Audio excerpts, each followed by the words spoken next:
Today's goal is to really put to practice some of the skills and techniques we've learned in class, creating shapes with the shape tool, applying fill, as well as using the shape builder tool to merge and subtract shapes from one another. You're going to see in the file you've been given 5 options. You are required to make 3 of the 5 characters. They go in order of difficulty, left being the simplest and right being the most complicated. Now, if you are stuck with how to even begin, there is a hint layer provided to you.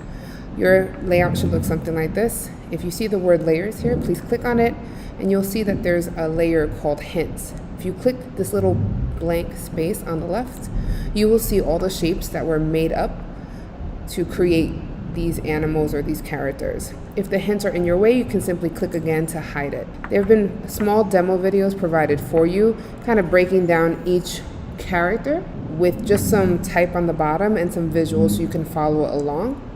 Please make sure you use the correct colors and fills, and you're going to place your final 3 designs down here on these artboards provided.